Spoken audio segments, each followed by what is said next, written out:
ফিন্নার। আসসালামু আলাইকুম ওরহমতুল্লাহি ওবরাকাতু। সুন্নার কর্তৃত্ব ও মর্যাদা বইয়ের নাম, অথবা সুন্নার কর্তৃত্ব গুরুত্ব, আমরা এই হালাকাটার এই টপিক হিসাবে করছিলাম। একটু একটু করে একটু চেঞ্জ করে অরিজিনাল যে বইটা সেটার নাম হচ্ছে the authority and the importance of the সুন্না। Authority and the importance of the সুন্না, এটা ছিল অরিজিনাল বইয়ের নাম। সেখান থেকে এটা রিরাইট করা হয়েছে বইটা বাংলায়। আমরা এখন যে চ্যাপ্টার পড়তেছি এটা হচ্ছে আল্লাহ কর্তৃক সুন্নার সংরক্ষণ। আল্লাহ কীভাবে সুন্নাকে সংরক্ষণ করছেন সেটার উপর আমরা পড়তেছি। যখন বলি আল্লাহ কর্তৃক সংরক্ষণ, তার মানে আল্লাহ তো মানুষের মাধ্যমেই সংরক্ষণ করাইছেন, এবং সেটার জন্য যে যে আইডিয়াগুলো আসছে, যে চিন্তাগুলো আসছে, বা যে যে সিদ্ধান্তে উপনীত হয়েছেন সাহাবীরা এবং তারা পরবর্তী প্রজন্মের মানুষজন, সেগুলা সবই আল্লাহ কর্তৃক সুন্নার সংরক্ষণের আওতায় আসবে। আমরা গতদিন যেটা পড়ছিলাম যে এই উম্মাহ, মুসলিম উম্মাহকে আল্লাহ দুইটা অভূতপূর্ব বৈশিষ্ট্য দিয়েছিলেন এই হাদিস সংরক্ষণ করার ব্যাপারে। একটা হচ্ছে ইসনাদ, আরেকটা হচ্ছে হাদিসের খোঁজে পরিভ্রমণ। আমরা বলছিলাম গতদিন হাদিসের খোঁজে যে দেশ দেশান্তরে বা এক সিটি থেকে আরেক সিটিতে সাহাবীরা বা তার পরবর্তী জেনারেশনের মানুষজন যে ট্রাভেল করছেন, সেটা এই দুইটা জিনিস হচ্ছে হাদিস সংরক্ষণের ব্যাপারে একদম কি জিনিস আর কি, বা একদম মূল জিনিস বলতে পারেন, যেটার পথ ধরে হাদিস সংরক্ষিত হয়েছে। তো এখানে একটা একটু আমরা যেখানে গতদিন শেষ করছিলাম তার একটু আগের থেকে শুরু করব আর কি, ধরেন হাফ পেজ আগের থেকে শুরু করব। এখানে তাবারানীর একটা বর্ণনায় আসছে উচিত শাস্তির বা প্রতিশোধের, গতদিন যেটা পড়ছি তার তার ঠিক মানে শেষ করছি যেখানে তার ঠিক আগের কথাটা। উচিত শাস্তি বা প্রতিশোধের ব্যাপারে আমি নবীর একটি হাদিস শুনতাম। তাবারানী একটা হাদিসের বর্ণনায় জাবির রাদিয়াল্লাহু আনহু বলতেছেন, আর সেই হাদিসের বর্ণনাকারী যিনি নবীর মুখ থেকে সরাসরি হাদিস শুনেছিলেন তখন মিশরে থাকতেন। তাই আমি একটা উট কিনলাম এবং মিশরে গেলাম ডট ডট ডট আর বর্ণনা দেন না এখানে। এটাতে বোঝাতে চাচ্ছেন যে মানে একটা জার্নির জন্য উট কেনার থেকে শুরু করে সমস্ত প্রিপারেশন ছিল একটা হাদিসের একটা অংশ ভেরিফাই করতে, হয়তো যে আমি কি এটা ঠিক শুনছিলাম বা আমি কি এরকম শুনছিলাম কি না। এটা নিয়ে আমরা আরেকটু দেখবো এখন পরে। আবু আয়ুব উকবা ইবনে আমরকে একটি হাদিস সম্বন্ধে জিজ্ঞাসা করতে সুদূর মিশরে গিয়েছিলেন। আরেকটা ঘটনা, তিনি উকবাকে বলেন যে তিনি এবং উকবাই তখন বেঁচে ছিলেন যারা ওই নির্দিষ্ট হাদিসটি নবীর কাছ থেকে সরাসরি শুনেছিলেন। মানে আমি ধরেন যদি এরকম হয় যে আমি আমার একজন টিচারের কাছে বসছি, দুইজনই ছাত্র ছিলাম বা দুইজনই ছিলাম শ্রোতা, তখন আমার মনে থাকবে যে আমি আর অমুকে শুনছিলাম, সেইভাবে তার মনে আছে যে আমি আর অমুকে শুনছিলাম। ওই হাদিস শোনা শেষে এই জন্য মিশরে গেলেন, এবং ওই হাদিস শোনা শেষে মিশর যাত্রার উদ্দেশ্য হাসিল হয়েছিল এবং তিনি মদিনায় ফিরে আসেন। আরেকজন সাহাবীর কথা আসতেছে, ফাদালা ইবন হুবায়দের সাথে দেখা করার জন্য আরেকজন সাহাবী ভ্রমণ করেন, এবং তার সাথে দেখা হলে তাকে বলেন যে তিনি কেবল এই জন্যই এসেছেন যে তারা দুজন নবীর মুখ থেকে একটা হাদিস শুনেছিলেন। সিমিলার ঘটনা, আরেকটা ঘটনা, এবং তিনি আশা করেছিলেন যে ফাদালার কাছে ওই হাদিসের পূর্ণ শব্দাবলী পাবেন। এটা আবু দাউদের বর্ণনা হয়েছে এই ঘটনাটা। আচ্ছা, এইটুক পর্যন্ত আমরা গতদিন পড়ছিলাম, জাস্ট একটু পিছন থেকে টানলাম। আজকে দেখব এরপরে কি আছে। সাহাবীদের কাহিনী থেকে কেউ কেউ এই সিদ্ধান্তে উপনীত হতে পারেন যে হাদিসের খোঁজে তাদের এই পরিভ্রমণ মূলত দুইটি কারণ ছিল। দুইটা কারণে তারা এই ট্রাভেলগুলো করছেন বা এই পরিভ্রমণ করছেন। এক নাম্বার হচ্ছে একজন সাময়িক সাহাবীর কাছ থেকে একটি হাদিস শোনা বা সরাসরি নবীর মুখ থেকে শোনার সৌভাগ্য, যার সরাসরি নবীর মুখ থেকে শোনার সৌভাগ্য তাদের হয়নি, আর সেই সূত্রে নিজেদের হাদিসের জ্ঞানকে সমৃদ্ধ করা। মানে একটা হাদিস সরাসরি উনি নবীর কাছে শুনেন নাই, কিন্তু আরেকজন সাহাবী শুনছেন, সেই জন্য তার কাছে যাওয়া এবং তার কাছ থেকে সেটা শোনা, এটা একটা উদ্দেশ্য। আরেকটা হলো কি, অথবা কোনো একটা হাদিসের 2 নম্বর পয়েন্ট, কোনো একটা হাদিসের শব্দাবলী, কোনো একটা শব্দ নিয়ে কনফিউশন আছে, শব্দকে এটা ছিল না এটা ছিলে, শব্দাবলী অথবা এর অর্থ সম্বন্ধে নিশ্চিত হওয়া। যা তিনি নিজে এবং সেই অপর সাহাবী সরাসরি আল্লাহ রসুলের কাছ থেকে শুনেছিলেন। দুইজনেই শুনছিলেন, কিন্তু একটা শব্দ নিয়ে সন্দেহ হইতেছে যে এই শব্দটাকে এটা শুনলাম নাকি এটা শুনলাম। ওনারা শব্দের ব্যাপারে খুব কেয়ারফুল ছিলেন। মানে আমরা যেটা বলি যে সারমর্ম বা জাস্ট একটা মানে ভাবার্থ, সেটা নিয়ে কিন্তু তারা এই করে নাই। শব্দগুলো পর্যন্ত ঠিক রাখতে হবে, শব্দগুলো পর্যন্ত চেঞ্জ করতেন না, সেটাকেও আমানতের খেয়ানত ধরতেন তারা। তাবেদের মধ্যেও এইরকমই পাওয়া যায়, পরিমাণে আকাঙ্ক্ষা এবং সদিচ্ছা দেখা যায় যে তারাও করছেন এরকম। তো সবাই কোথায় আসতেন? প্রাইমারিলি বাইরের থেকে যারা আসতেন তারা মদিনায় আসতেন, কিন্তু কারণ মদিনাতে তখনও যারা নবীর সাথে চলছেন বা নবীর সাথে থাকছেন তারা তখনও বেঁচে আছেন, অথবা তাদের ছেলে মেয়ে বা তাদেরকে যারা দেখছেন তারা বেঁচে আছেন। তারা এই জন্য মদিনা ছিল এই ধরনের ট্রাভেলিংয়ের বা এই ধরনের জার্নি করার কেন্দ্রস্থল ছিল মদিনা, মানে বাইরের থেকে মানুষজন মদিনায় আসতেন। আচ্ছা, এখানে একটা বইয়ের কথা আসতেছে, আর রিহলা ফি তালাবুল হাদিস। এটা ট্রাভেল, ইংরেজি নাম হচ্ছে ট্রাভেল ইন সার্চ অফ হাদিস, হাদিসের খোঁজে ট্রাভেল। একটা বই আছে, আল খতিব আল বাগদাদি এই বইটা লিখছেন। তো এই বইটা ইসলামের ইতিহাসের মানে আগের স্কলাররা যে কীভাবে ট্রাভেল করছেন সেটা নিয়ে লেখা হয়েছে। কিন্তু এই বইটার সম্পাদনা করছেন নুরুদ্দিন ইতার, উনি করছেন সম্পাদনা এই বইটার। উনি বলছেন যে এই বইটা সাধারণভাবে কোনো মানে হাদিসের খোঁজে ট্রাভেলিং না, সেটা নিয়ে লেখা না বইটা। বইটাতে যে ঘটনাগুলো সংকলিত করা হয়েছে সেটা হচ্ছে একটা হাদিসের জন্য ট্রাভেল করা। বুঝছেন তো ব্যাপারটা? মানে একটা হলো যে হাদিসের খোঁজে যাইতেছেন এক দেশ থেকে আরেক দেশে বা জানতে, সেটার জন্য না। এই বইটা পুরা বইটা কম্পাইল করা হয়েছে একটা হাদিসের জন্য, তারা যে জার্নি করছেন সেই ঘটনাগুলো দিয়ে। কিন্তু এই জন্য এটা হাইলাইট করে দিয়েছেন এখানে যে এই বইখানি সাধারণ হাদিস সংগ্রহ করতে গিয়ে স্কলারদের ভ্রমণ কাহিনী নয়, বরং কেবল একটি মাত্র হাদিস সংগ্রহ করার জন্য স্কলারদের ভ্রমণ কাহিনীগুলো এখানে সংকলিত করা হয়েছে এই বইটার ভিতরে। আচ্ছা, প্রথম যুগের হাদিস সমালোচনা এবং বর্ণনাকারীদের মূল্যায়ন। সমালোচনা এবং মূল্যায়ন দুইটা বললাম আমরা। হাদিসের সমালোচনা হইতে পারে কী ব্যাপারে হইতে পারে? হাদিস সহি হাদিস জানার পরে সেটার কোনো সমালোচনা নাই, কিন্তু একটা হাদিস যখন তাহকিক করতেছে, আমরা জানি না এটা সহি না মানে জাল না জয়ীফ না সহি। এখনও পর্যন্ত দেখবেন যে এখনও পর্যন্ত এমনকি হিসনুল মুসলিমের মতো বইতেও কিছু হাদিস আছে বা কিছু বর্ণনা আছে যেগুলো ডাউটফুল। জানেন তো আপনারা, কিছু আমলের কথা আছে যেটা ডাউটফুল। তো এখনও পর্যন্ত এটা জরুরি, সমালোচনা অথবা তাহকিক করা বা ই করা। এটা কিন্তু বেয়াদবি না। বেয়াদবি হচ্ছে যদি আপনি একটা হাদিস যখন শিওর হইলেন আপনি যে এটা আল্লাহ রসুলের মুখ থেকে বের হয়েছে বা তখন সেটা নিয়ে ইফ অ্যান্ড বাট চিন্তা করা যে এটা কেমনে হয়, এটা কি ঠিক নাকি বা এটা কি হইতে পারে নাকি, এই ধরনের কথাগুলো। মুস্তফা আল আজমের একটা আসতেছে এখানে, বর্ণনা আসতেছে এখানে। তার একটা উদ্ধৃতি আমরা সরাসরি পড়ব। মুস্তফা আজমি সম্বন্ধে আমরা বলছি যে উনি এমন কাজ করে গেছেন যেটা শত শত বৎসরের কাজ উনি একা করে গেছেন বলতে গেলে। বেশ কিছু হাদিস বিরোধীদের কতগুলা কথাবার্তা, কতগুলা কর্মকাণ্ডকে উনি চিরতরে শেষ করে দিয়ে গেছেন আর কি। তার ভিতরে একটা যেমন, আগে হাদিস লেখা হয় নাই, 200 বছর পরে লেখা শুরু হয়েছে। এই 200 বছরের ভিতরে কী হয়েছে না হয়েছে আমরা জানি না, এই সমস্ত জিনিসগুলো।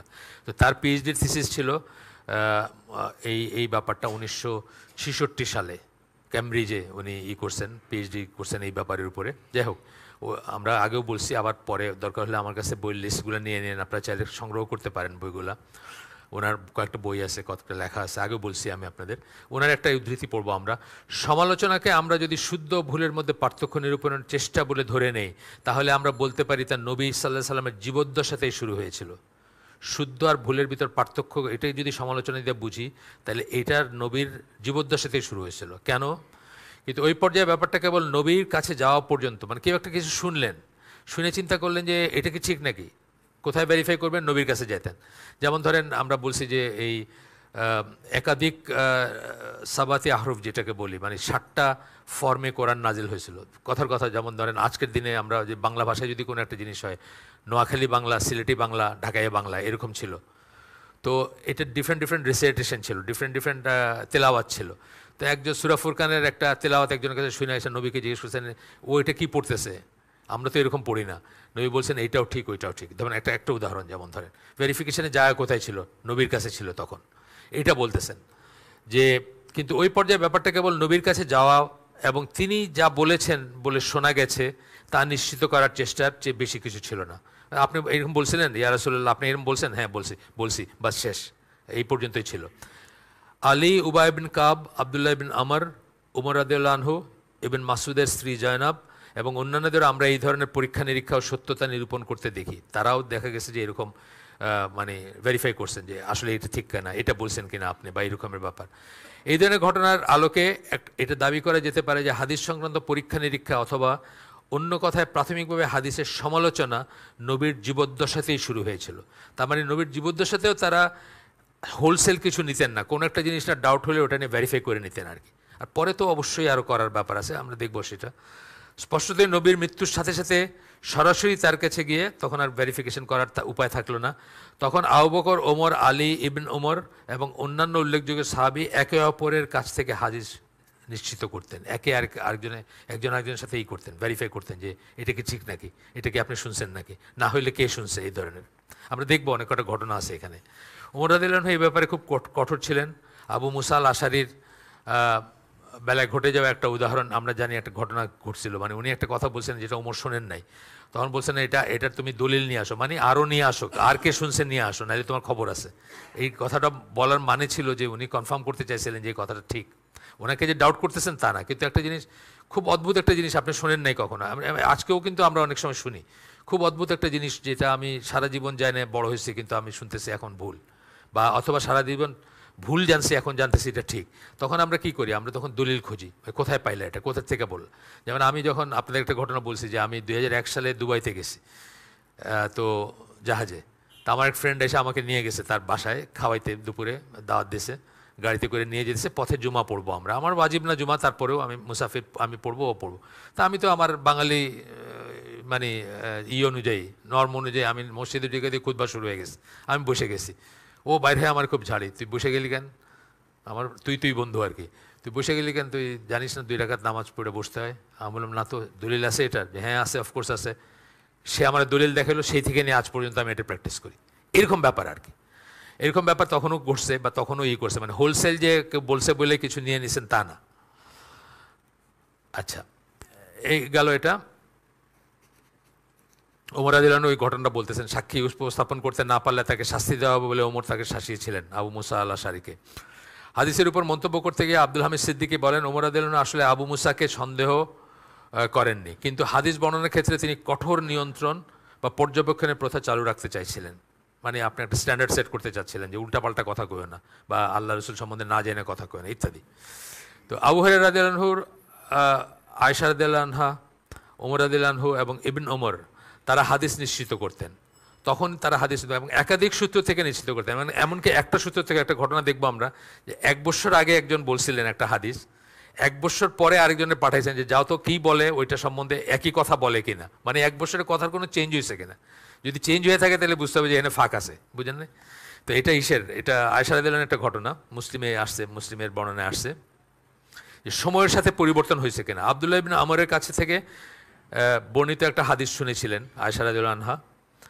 1 বছর পরে তিনি তার ভৃত্যকে পাঠিয়েছিলেন আব্দুল্লাহ ইবনে আমরের কাছ থেকে হাদিসটি শোনার জন্য, এটা নিশ্চিত করতে যে তিনি নবীর কাছ থেকে ঠিক যেমনটি শুনেছিলেন তেমনটি হাদিসটি বর্ণনা করলেন কিনা, এবং নিশ্চিত করতে যে সময়ের ব্যবধানে তিনি সেটার বর্ণনায় কোনো ভুল করেননি বা কিছু যোগও করেননি।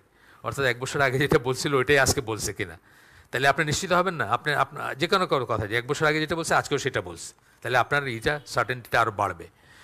আচ্ছা, এরপরে আমরা পড়ব সাবহেডিংস, হাদিস জালের সূত্রপাত। এইখান থেকে আমাদের দুর্ভোগটা শুরু আর কি, যখন থেকে মানুষ পলিটিক্যাল কারণে, ইকোনমিক কারণে, সোশিও ইকোনমিক কারণে, ইনফ্লুয়েন্সের কারণে, রাজত্বের কারণে, হ্যাঁ, মানে টুইস্ট করে নিজের পক্ষের কথা বলা শুরু করলো। এখন আমাদের দেশে তো মানে সমানে চলে এগুলা।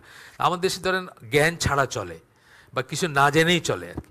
যেমন লাকুম দিনুকুম ওয়ালিয়া দিন, দেখেন না, শুনে না, লিডাররা বলে তোমার ধর্ম তোমার, আমার ধর্ম আমার, মানে এই ভাবটা মনে হয় দুইটাই ঠিক আছে, এরকম একটা ভাবনা, এরকম একটা ভাব নিয়ে বলে।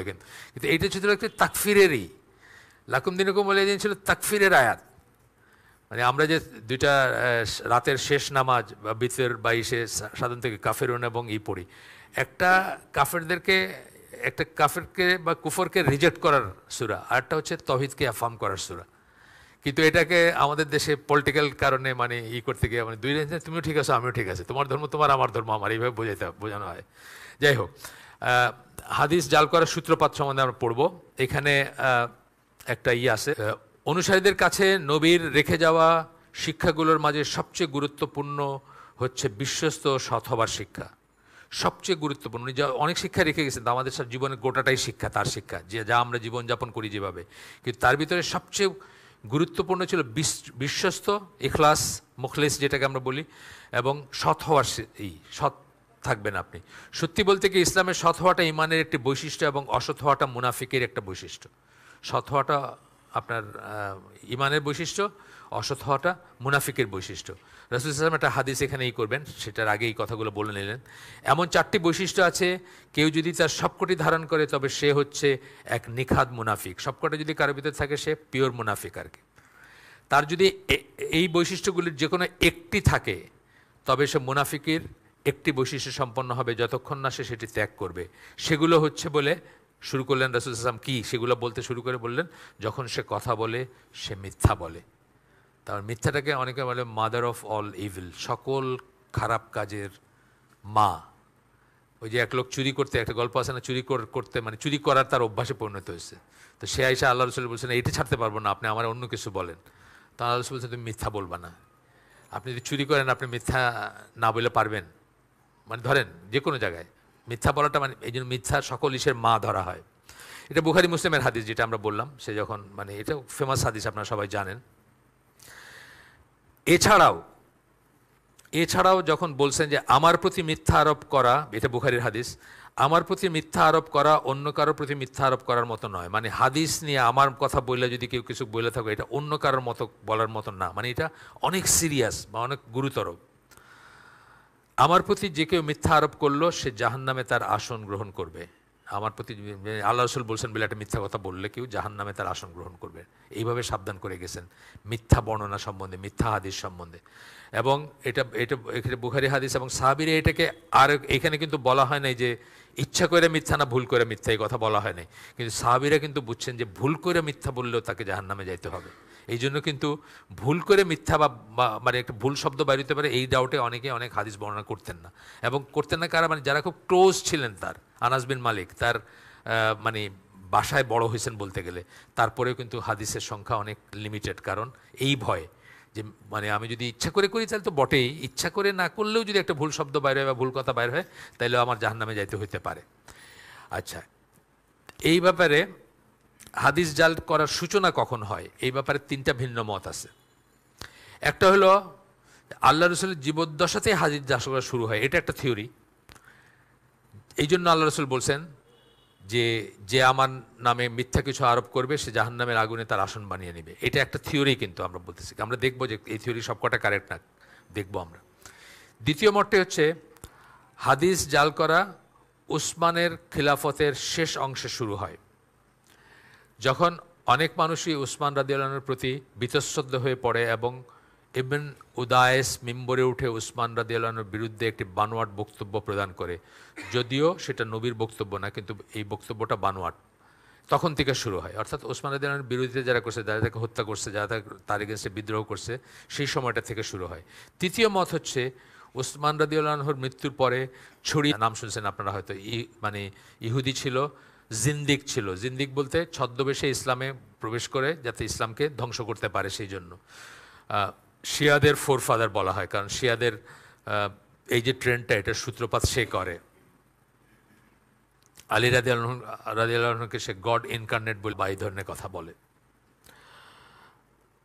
এখানে আমরা দেখব যে এই 3টার ভিতরে কোনটা প্লজিবল বা আসলে কখন হাদিস জাল করা শুরু হয়, এটা জানা আমাদের জন্য ইম্পর্ট্যান্ট, কারণ তার আগের পিরিয়ডটা, তার পরের পিরিয়ডটা এবং এটার ভিতরে একটা তফাৎ করার ব্যাপার আছে, আমরা দেখব, পড়বো ইনশাল্লাহ। এখানে আমরা এনার নাম আগে পড়ছি, ওমর ফুল্লাতা, ওনার পিএইচডির থিসিস এটা। উনি কন্টেম্পোরারি স্কলার, ওইখান থেকে আমরা একটা উদ্ধৃতি পড়ব। এটা পরিষ্কার যে উপরে উল্লেখিত মতগুলি সবই তত্ত্বীয় এবং সবকটির বেলায় বাস্তব প্রমাণ উপস্থাপনের প্রয়োজন রয়েছে। মানে এগুলো থিওরিটিক্যাল লেভেলে কারো কারো বলা। এই 2-3 দিন আগে আমি একটা ডকুমেন্টারি দেখলাম, আমাদের তো এগুলোর দরকার নাই। মানে আগে তো হাতে লিখতো মানুষ কোরআন। আপনার ইয়াং জেনারেশন জন্য আমি বলতেছি, আপনার এগুলো দেখা বা পড়া বিভ্রান্ত হবেন না। আগে কোরআনের এখনকার মতো ছিল না, আপনার কি বলে ফটোকপি ছিল না, কম্পিউটার ছিল না যে কম্পিউটার কম্পিউজ করে একটা মুছে দিলেন, কারেক্ট করলেন, এগুলো ছিল না। তখন কি করতো, হাতে লিখতেছে, হাতে লিখতে একটা শব্দ বাদ পড়ে গেল, সেই শব্দটা কি হয় হাতে ঠিক করতে হবে, নাহলে ওই ইটা পুরোটা বাদ দিতে হবে, এরকম সিস্টেম ছিল না।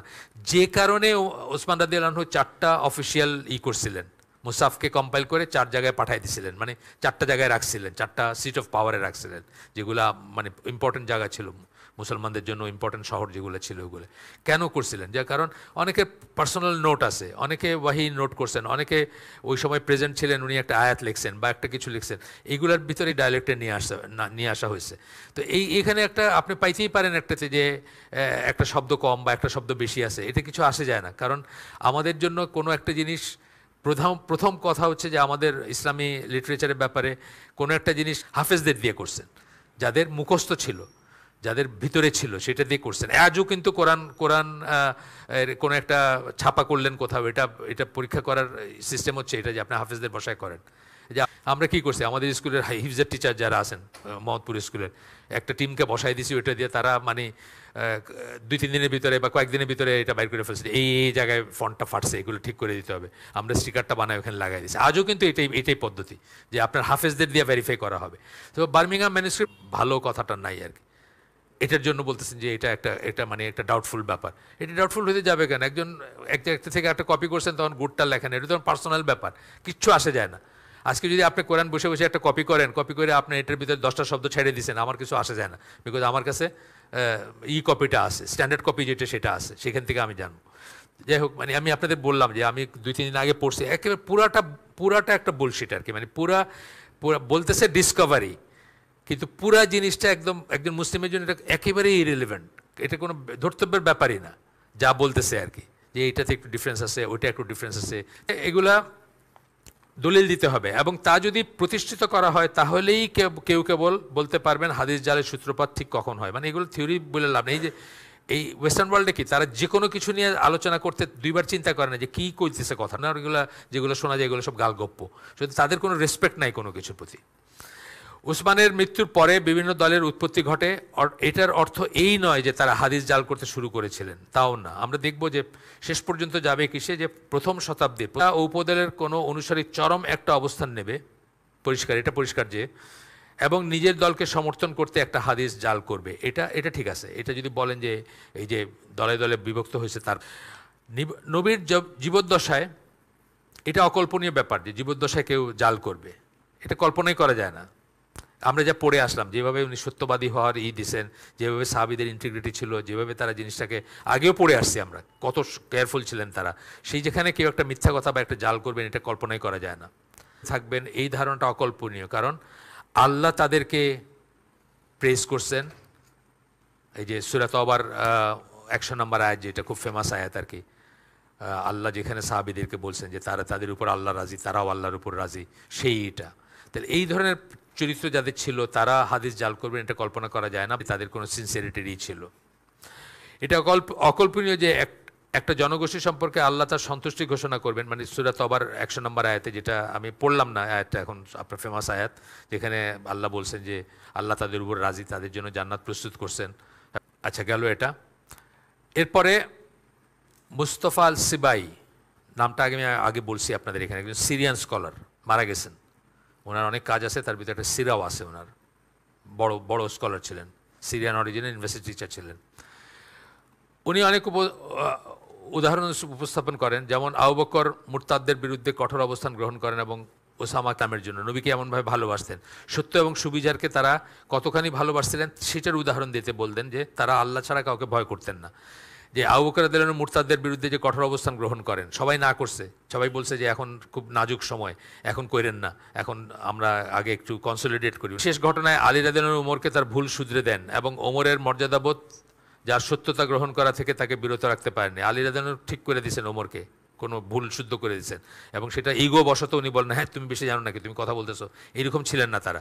যে বলছেন উনিও কেয়ার করেন নাই কাকে বলতেছেন, আর যাকে বলা হয়েছে সেও প্রমাণের মুখের উপর বলেছিলেন ঈদের সালাতের পূর্বে খুতবা দিয়ে তিনি সুন্নতের খেলাফ করেছেন।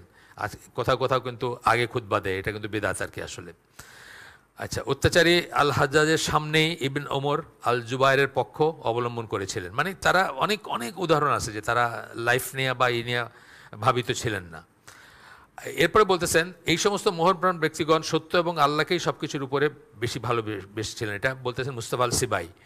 এটা বিশ্বাসযোগ্য নয় যে তারা কোনো একটা কথা বানিয়ে বলবেন এবং সেটাকে তাদের প্রাণপ্রিয় নবীর হাদিস বলে চালিয়ে দিবেন। আগের থেকে আমরা যা শুনে আসতেছি, পড়ে আসতেছি, তার আলোকে এটা অসম্ভব একটা ব্যাপার।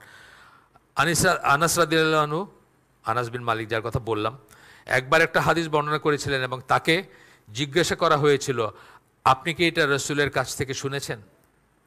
উনি বাচ্চা, কম বয়সী সাহাবী ছিলেন। কম বয়সী সাহাবীদের ভিতর উনি একজন, আব্দুল্লাহ ইবনে আব্বাস একজন। ওনারা অনেক হাদিসই হয়তো রসুলের মুখে না শুনে আরেকজন সাহাবীর মুখে শুনছেন যারা বয়স বেশি। মানে ওনাদের জন্মের আগে রসুলের কাছ থেকে শুনেছেন, জিজ্ঞেস করা হয়েছে ওনাকে। উনি বলছেন হ্যাঁ, অথবা আমি এমন একজনের কাছে শুনেছি যিনি মিথ্যা বলেন না। আইদার আমি নবীর কাছে শুনছি বা এমন একজনের কাছে শুনছি যে মিথ্যা বলেন না। মানে এটা জেনারেল কথা বলছেন যে কোনো হাদিস সম্বন্ধে। আল্লাহর শপথ আমরা কখনো মিথ্যা বলিনি। মানে আমরা সাহাবী যাদেরকে বলা হয় আমরা কখনো মিথ্যা বলি নাই।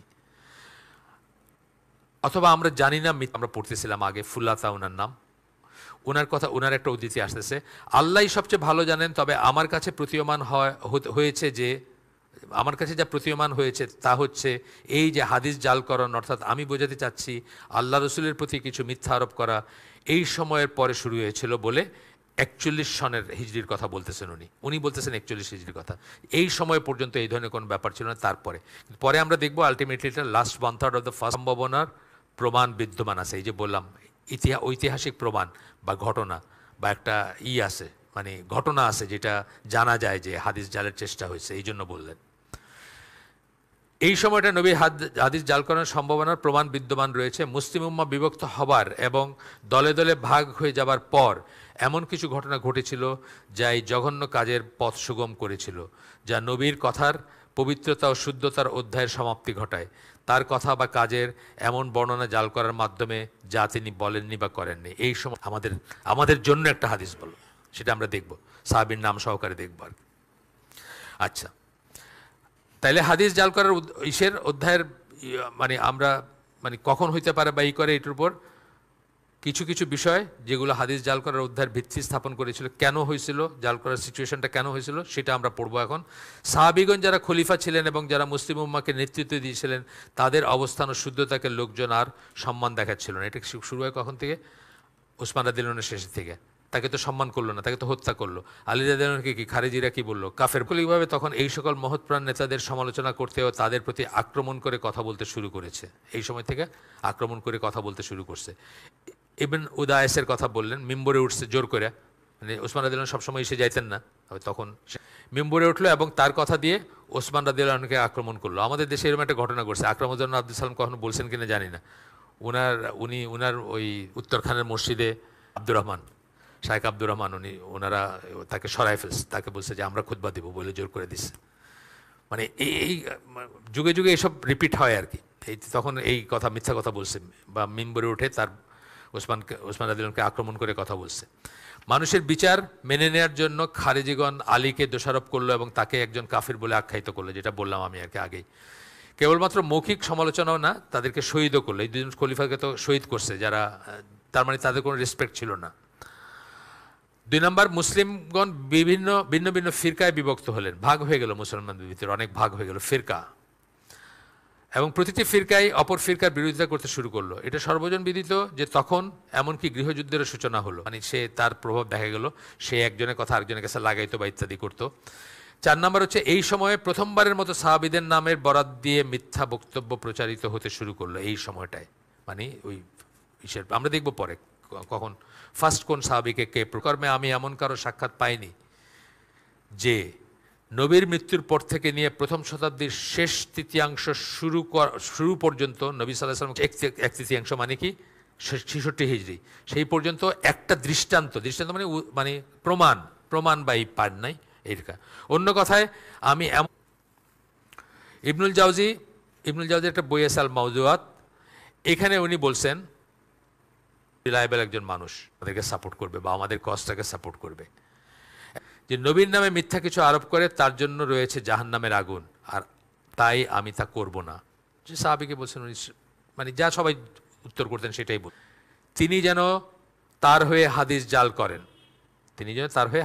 করেন, এটাও জানা যায় যে মোহাম্মদ ইবন আম্মার দেওয়া হয়েছিল, উনি প্রত্যাখ্যান করাতে তাকে হত্যাই করা হয়েছিল, যে তুমি করলা না আমারে, মানে হত্যাই করা হয়েছিল। দলিল আছে এগুলো কোথা থেকে কি আর কি, মানে সূত্রগুলো আছে। নবীর হাদিস জাল করার ব্যাপারে উৎসাহ প্রদান করত, যদিও বর্ণনাগুলো থেকে দেখা যায় যে কেউ তার আবেদনে সাড়া দেননি।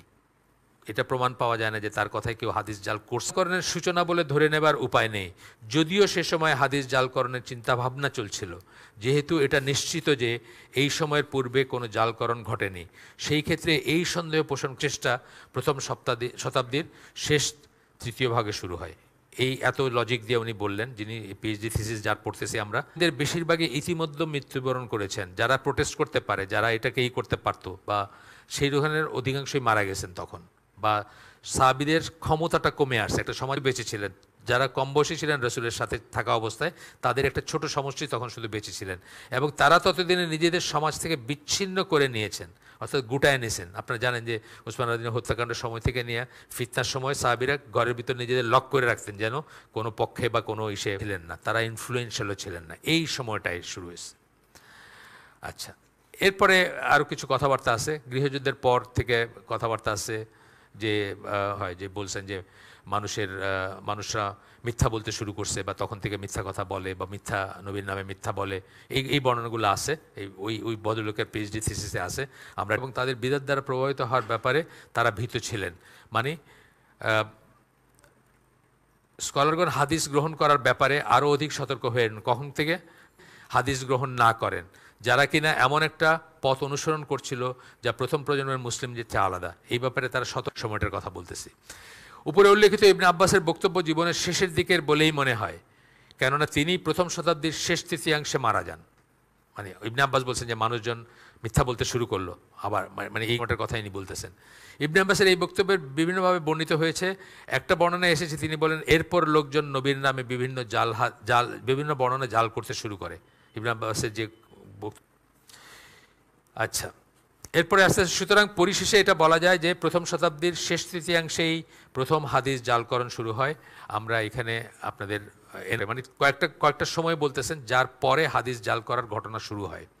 1 নাম্বার, লোকজন যখন নিয়মিতভাবে এবং বৈজ্ঞানিক উপায়ে ইসনাদ ব্যবহার করতে শুরু, পদ্ধতিতে আগে হয়েছে, মানুষ ইসনাদ প্রয়োগ করতে শুরু করছে, ইসনাদ চেক করতে শুরু করছে, তারপরে জাল, যে জন্য খুব ইজিলি আপনি বাইর করতে পারছেন যে এটা ঠিক না, এটার ভিতরে সমস্যা আছে। যে সময় হাদিস জাল করা শুরু হয় তার আগেই অনেক হাদিস লিপিবদ্ধ হয়েছিল এবং নথিভুক্ত হয়েছিল, আমরা পড়ে আসছি সেটা। যার ও তাদি বলছে, বা যে কোনো একটা বর্ণনা দিছে, তার ভিতরে কি, তার চরিত্রে কি দুর্বলতা আছে, এটা হলো যার, এবং তাদিল হচ্ছে মানে, অথবা উনি মাঝে মাঝে ভুলে যেতেন কিছু একটা বল। ম্যারিটগুলো কি, উনি জীবনে কোনোদিন মিথ্যা সাক্ষী দেন নাই, জীবনে কোনোদিন একটা মিথ্যা, ওই 4 রাকাতের পরে একটু বসে আবার একটু কথাবার্তা বলে, ওই হুজুররা আইসা কথা বলে। তো একজন বলতেছিলেন যে আব্দুর রহমান ইবনে সুদাইসের বাবা 60 বৎসর ইকামত সহকারে দাঁড়ায় না ই পড়ছেন। তো এই লোকটা যদি, আমি এরকম একটা লোক যদি থাকে আমাদের মাঝে, যে আমরা জানি যে সেই কথা বলতেছেন, যে সেগুলার সায়েন্সটা তখন অলরেডি শুরু হয়েছে। এবং এটা তো ইউনিক একটা জিনিস, ইলমুল রিজাল যেটা আমরা বলি, যে প্রতিটা বর্ণনাকারের চরিত্র নিয়েও কিন্তু আমরা, আপনি চাইলে আপনি পড়তে পারবেন, আপনি পড়ে দেখতে পারবেন। এরপরে জাল টালের চেষ্টা শুরু হয়েছে, সেই জন্য খুব ইজিলি আপনি বাইর করতে পারবেন যে কোনটা ঠিক এবং কোনটা ঠিক না, এবং এখনও পারবেন আপনি। এই মেথড ইন্টিগ্রিটি আলা কোন, এই মিথ্যা বলা বা কার দুর্বলতা কী ছিল, এখনও আপনি স্পট করতে পারবেন যে এটা ঠিক আর এটা ঠিক না, বা এটা ঠিক, এটা যায় যে হাদিস জালকরণ কোনোভাবেই নবীর সহিশুদ্ধ হাদিস সংরক্ষণকে করে থাকেন, যে এমন বহুল পরিমাণে হাদিস জাল হয়েছিল যে স্কলারদের জন্য সত্য মিথ্যা হাদিসের মধ্যে ইসলামের শত্রু যারা ছড়ায়, কোরআনিয়ন যারা তারা ছড়ায়, হাদিস অনলি মানে কোরআন অনলি যারা তারা ছড়ায়, অতসন করে গেছেন। আপনারা যারা হাদিসে পড়াশোনা করবেন, যদি থাকেন কেউ দিন নিয়ে পড়াশোনা করবেন পরবর্তীতে, নিশ্চয়ই এই বেশিরভাগ ক্ষেত্রে স্কলাররা ইতিমধ্যে হাদিস শাস্ত্রের অনেক মূলনীতি প্রণয়ন সম্পন্ন করেছিলেন। মূলনীতিকরণ খুবই সহজ ছিল। আমাদের জন্য হয়তো না, কিন্তু তাদের জন্য খুব সহজ ছিল। দ্বিতীয়ত বলতেছেন, এখানে যদিও এটা কারিগণ যে সমস্ত হাদিস জাল করেছিল সেসবের সংখ্যা যেমনটা মনে করা হয় তেমনটা বিশাল নয়। মানে এখানে বলতেছেন, আমি পুরাটাই পড়ি উপসংহার যেহেতু এটা থেকে, development, special features and criticism, এই বইটা থেকে এই উদাহরণ এইটা পড়বো আমি টাইম এখন পর্যন্ত। মোহাম্মদ সাল্লাহ সাল্লামের কথা ও কাজের হাদিস গোটা বিশ্ব জুড়ে জ্ঞান এবং পর্যবেক্ষণ, জ্ঞানের একটাই এবং পর্যবেক্ষণের একটা বিষয় হিসাবে বিবেচিত হয়েছে। যে কোনো কিছু সত্যাসত্য, ঠিক ভুল ইত্যাদি নিরূপণ এবং তিনি যা করেছেন তা তারা গভীর আগ্রহ ভরে লক্ষ্য করেছেন। আর তারপরে তারা আসছি, তাদের কেউ কেউ সহিফা আকারে তিনি যা বলেছিলেন সেসব লিখে রেখেছিলেন এবং ছিল। মোহাম্মদ সাল্লাহ সাল্লামের মৃত্যুর পর যখন তার সাহাবিরা বিভিন্ন দেশে ছড়িয়ে পড়লেন একত্রে সংরক্ষণের জন্য উদ্দেশ্যে, পৃথিবীর সাহিত্যের ইতিহাসে হাদিস সংরক্ষণ এবং বিতরণের ব্যাপারে গতজন আমি বলছিলাম যে কেউ চাইলে আমার কাছে লিঙ্কটা নিতে পারেন, কোথায়, এটা একটা পেপার আর কি। তো একজন ভাই, এই যে মানে আসছেন কিনা আজকে জানি না, আপনারা চেয়ে নিতে পারেন, মানে পড়লে ইমান বাড়বে একটু, যে কিভাবে স্বীকৃত যে হাদিস সংরক্ষণ কীভাবে ভেরিফাই করবেন বা কীভাবে সত্যাসত্য বিচার করবেন সেটার। তো বলতেছেন পৃথিবীর সাহিত্যের ইতিহাসে হাদিস সংরক্ষণ কোনো ইতিহাসেও নাই এটার, এবং তাদের সেই বিজ্ঞানের সৌন্দর্য আজ পর্যন্ত সাহিত্যের লেখা না, অন্য একটা লেখার থেকে আমি ওই দলিলটা দিছি আর কি, যেটা কথা বললাম। যে কেউ যখন বেশি বেশি করে উদ্ধৃতিটা শেষ সহকারে আশ্বস্ত হবে যে নবী সাল্লাহ সাল্লামের সুন্নাহ সুচারুরূপে সংরক্ষিত হয়েছে, যেন আমি পড়াশোনা করবেন। বিকজ হাদিসের স্কলাররা সবচেয়ে স্ট্রিক্ট স্কলার হন। এই দিন মানে ইসে আছে, সৌদি আরব বা ইসে আছে, আমাদের দেশে কিন্তু একটু আপনি দেখবেন অনেকে ফিকের উপর বা ইসের উপর, কিন্তু হাদিসের উপর পড়াশোনা করাটা একটু কম। হাদিস এবং কোরআনের উপরেও কিন্তু কম। কোরআন নিয়ে পড়াশোনা করছেন, আপনি পিএইচডি পর্যন্ত গেছেন, কম পাবেন, কিন্তু বিশেষ করে বিদেশে পড়ছেন আর কি, এরকম কম পাবেন। তো আপনারা যদি কারো যান, আগামীতে কারো ইংলিশ বিজ্ঞানে পড়াশোনা করবে, তখন সে আরও বেশি বেশি করে এই অনুভূতি সহকারে আশ্বস্ত হবে যে নবী বা সংরক্ষণ করতে পারেন। আমি জানি না বাংলায় ট্রান্সলেট হয়েছে কিনা, মানে বাংলায় তো এখন অনেক বই ট্রান্সলেট হয়েছে মাশাআল্লাহ, আমি খবর যাই না। ঠিক যেমনটা আল্লাহ কোরআনে অঙ্গীকার করেছেন, হাদিসের স্কলারগণ যারা কিনা ওই ক্ষেত্রে ব্যাপারে একমত হন, তখন সেই ব্যাপারে বিতর্ক বা প্রশ্নের অবকাশ থাকে না। যেমন ধরেন মানে আমাদের মতো লেমেনদের জন্য একটা দলিল, আলবানির মতো সহি, তাহলে আমরা একটা মানে স্টেপিং স্টোন পাইলাম, তারপরে আমরা সেটার উপর বিশ্বাস করা এবং নিজের জীবনকে সেটার যথাসম্ভব প্রয়োগ করাটাই বাকি থাকে। মানে এই রকম পয়সা বলবে যে আরে দূর কি হাদিস কখন কম্পাইল হয়েছে, কোনো ঠিক আছে নাকি, 200 বছর পরে কম্পাইল করা হয়েছে, আমরা তখন ওই ট্র্যাপে পড়ে যাব। যেহেতু কয়েক মিনিট সময় আছে আমাদের আরও, সেটা হচ্ছে 6ষ্ঠ অধ্যায়, যে সুন্নাহ হবে। তো তার বেলায় বিধানের এটার পরিকারী বিষয় পড়ছি, আমরা সবাই পড়ছি, হয়তো সবাই কোনো না কোনো সময় পড়ছি। আমরা এখানে এই মসজিদে এইবার না হয়তো পুরানো মসজিদে অস্বীকার করা যাক না, নিশ্চিতভাবেই এর অংশ হিসেবে প্রতিষ্ঠিত, এটা কোনো কথা না, এটা আমি রিজেক্ট করি। সুদ হারাম দিনের একটা অবিচ্ছেদ্য অংশ, কিন্তু যেটা নিশ্চিতভাবে সুন্নাহ অস্বীকার করার তুলনায় সুদ হারামটা কিন্তু অনেক ছোট একটা জিনিস। তুলনামূলকভাবে বলতেছি, সুন্নাহ অস্বীকার করা আল্লাহ রসুলের সাথে এবং আল্লাহর সাথে যুদ্ধ ঘোষণা করা, কিন্তু সুন্নাহ অস্বীকার মানে কি, আপনার রসুলকেই তো এক ধরনের অস্বীকার করে ফেললেন, আমরা কি? তো এই দিনের এমন কিছু অস্বীকার করা যা কিনা নিশ্চিতভাবে এর অংশ হিসাবে প্রতিষ্ঠিত, এইটা হচ্ছে যে সুন্নাহ প্রত্যাখ্যান করে। তার ভিতরে এখানে 5টা পয়েন্ট আছে, যে আমরা এই বইটা পড়লাম, এতদিন ধরে পড়লাম, আমরা কি এস্টাবলিশ করলাম। এটা কিন্তু সব রেকর্ডিংগুলো আছে আমাদের চ্যানেলে আছে, শুধু অডিও, আর এখানে ভিডিও আছে, আপনারা দেখতে পারেন কি কি শিখলাম আমরা এই বই থেকে। এটা পড়েই আমি শেষ করে দেব, ওই আলোচনার আন্ডারেই আসবে এটা, যে আমরা যে সুন্নাহ প্রত্যাখ্যান করে তার বেলায় কী বিধান হবে। কিন্তু আমি এই বইগুলো পড়ার আগে বা এই লাইনের বই পড়ার আগে আমি নিজেও কিন্তু রিয়েলাইজ করি নাই সুন্নাহও যে একটা ওয়াহি, হাদিসও যে একটা ওয়াহি। কেউ যদি দাবি করে যে সে কোরআন অনুসরণ করছে, আর তথাপি সে যদি সুন্নাহ অনুসরণ করতে অস্বীকার করে, তাহলে সে সুন্নাহ অস্বীকার করে। কেন? কারণ কোরআন সে কোথা থেকে পাইছে? কে বলছে এটা কোরআন? আল্লাহ রসুল বলছেন এটা কোরআন, সেই জন্য এটা কোরআন, তাই না? সুতরাং যে সুন্নাহ অস্বীকার করবে তার সাথে কোরআনই তো অস্বীকার করা হয়ে গেছে। এটা কিন্তু খুব গুরুত্বপূর্ণ একটা উপলব্ধি আমরা শিখছি এই বইতে। আমিও কিন্তু এই বইটা তো 2000 সালের দিকে বা 2000 সালে একটু পরে পরে আমি প্রথম পড়ছি আর কি। আপনি যদি ফজিলত বলেন তাইলে কোরআন উপরে এবং সুন্নাহ নিচে, তাই না? ফজিলত বললে হাদিস বা কোরআন সেটা অন্য জিনিস। তাইলে সমপর্যায় এবং হাতে হাত রেখে চলে, এইটা আমরা এই বই পড়ে বুঝতে চান বা বুঝছেন বা বুঝবেন। এখানে এশার জামাত কয়টা এখন? 15টা। আচ্ছা, আপনি যদি দাবি করেন যে আপনি সুন্নাহর স্বর্ণপন্ন হচ্ছে কোরআন বোঝার কোনো। 5 নাম্বার হচ্ছে উপরে বর্ণিত এই সকল পয়েন্ট নবীর সময় থেকেই প্রতিষ্ঠিত, এবং এই বিষয়গুলোর ব্যাপারে স্কলাররা, তাদেরকে বলি আহলে সুন্নাত জামাত স্কলার, তাদের ভিতরে এটা নিয়ে কোনো বিতর্ক নাই। ঠিক আছে, আমরা আজকের হালাকা শেষ করে দিব। সুবহানাকা আল্লাহুম্মা বিহামদিকা আশহাদু আল্লা ইলাহা ইল্লা আনতা। ব্যর্থতা আমার এবং শয়তানের তরফ থেকে। আল্লাহ আমাদেরকে তৌফিক দিন যা ভালো শুনলাম তার উপর আমল করার।